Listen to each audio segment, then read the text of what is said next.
Shalom, soyez bénis au nom de Jésus-Christ, j'espère que vous allez bien. Alors j'ai un verset très important à nous partager. Écoutez ce que dit la Bible dans Malachie chapitre 1 au verset 2 et le verset 3. Il est écrit: je vous ai aimé, dit l'Éternel, et vous dites, en quoi nous as-tu aimé? Ésaü n'est-il pas frère de Jacob, dit l'Éternel? Cependant, j'ai aimé Jacob et j'ai eu de la haine pour Ésaü. Oh! Pourquoi Dieu peut-il dire que j'ai aimé Jacob et j'ai eu de la haine pour Ésaü?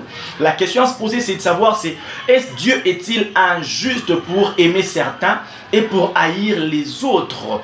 Il y a même d'autres personnes qui l'ont tellement mal interprété à dire que voilà, Dieu a déjà prédestiné certaines personnes à souffrir, à aller en enfer, et il a déjà prédestiné certaines personnes à aller au paradis et à être riches dans la vie.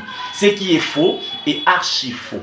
Alors j'ai trois réponses à nous proposer pour bien recadrer ce verset. La première des choses à savoir, c'est que Dieu est souverain. C'est la souveraineté de Dieu. La souveraineté de Dieu fait en sorte que Dieu choisit qui il le veut. Il fait grâce à qui il le veut. Il choisit qui il le veut. Il fait grâce à qui il le veut. Et là, Dieu a choisi Jacob simplement. Il a simplement choisi Jacob. Et la deuxième des choses à savoir, c'est que Dieu est prescient. Il y a la préscience de Dieu qui entre dedans. C'est que Dieu est prescient. Dieu connaît des choses en avance. Puisqu'il est Dieu, il doit savoir, il doit connaître les choses avant même que les choses ne puissent se matérialiser. J'aimerais dire que Dieu connaît même ce qui arrivera en 2040, même si on est encore en 2024. Dieu est prescient, il connaît les choses en avance. Il savait que Jacob allait avoir des bons pressentiments ou des bons penchants et que Ésaü allait en fin de compte vendre son droit de naissance, allait en fin de compte mépriser son droit de naissance.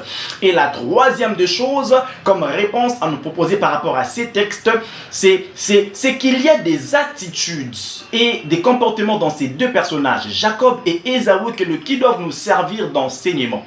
Et si vous étudiez la vie de Jacob, et si vous étudiez d'abord la vie d'Ésaü, vous vous rendrez compte que la chose qui a fait que l'Éternel puisse dire que je l'ai haï, c'est parce que Ésaü n'a pas eu la considération pour le droit de naissance que Dieu lui avait donné. Dieu lui a donné de la droit à être aîné de sa famille, mais il a haï, il a dit: que me servirait donc d'être aîné alors que j'ai faim? Il a vendu son droit de naissance à son petit frère. C'est ce qui a fait que Dieu puisse choisir Jacob et qu'il puisse haïr Ésaü. Faites attention, ne vendez pas votre droit de naissance, ne vendez pas votre position à cause des petites choses, des choses dérisoires. Que le Seigneur vous bénisse abondamment.